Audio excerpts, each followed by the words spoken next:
The White House has just announced that President and Mrs. Obama and the Vice President, Joe Biden, they're heading to Charleston on Friday to attend funeral services for the Reverend Clementa Pinckney. He's the pastor who was leading Bible study when a gunman killed him and 8 members of the congregation. Our White House correspondent, Michelle Kaczynski, is joining us with more details. Michelle, update our viewers. I will, right. And Pinckney is someone that the president had met and knew personally, and the president will deliver the eulogy.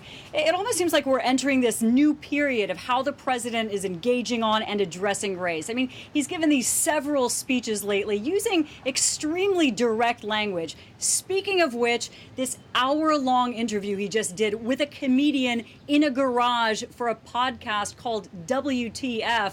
The headline, though, is that the president himself used the N-word. Racism, we are not cured of, clearly. The president, with one word in a comedian's garage for a podcast, hits more bluntly than any speech. And it's not just a matter of it not being polite to say nigger in public. That's not the measure of whether racism still exists or not. It's not just a matter of overt discrimination. Societies don't overnight completely erase everything that happened 200 to 300 years prior. The shock value lost on no one. But the White House denies that that was his intent, that it was even planned. Says it just came out. The president was merely making an argument in an informal setting. He had to have known that this was going to get a reaction, right? I don't think he was surprised by that. But I do think that it has prompted careful consideration of what exactly he said. It's the latest of several strikingly emotional statements after the Charleston shootings. Communities like this have had to endure tragedies like this too many times.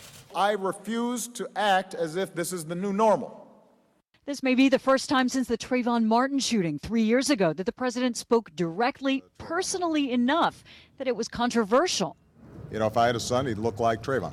President Obama, though, has long fielded criticism, including within the black community, for seeming reluctant to speak forcefully on race, for often trying to carefully temper his words, strike a perfect balance.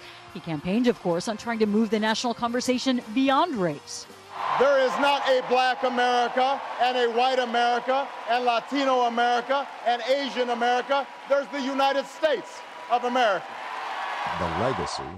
As for the surprise over hearing the president say the N-word, he did write it and refer to it more than a dozen times in his book, Dreams from My Father, on how that word affected him growing up, shaped his private views on race, more of which we're hearing now.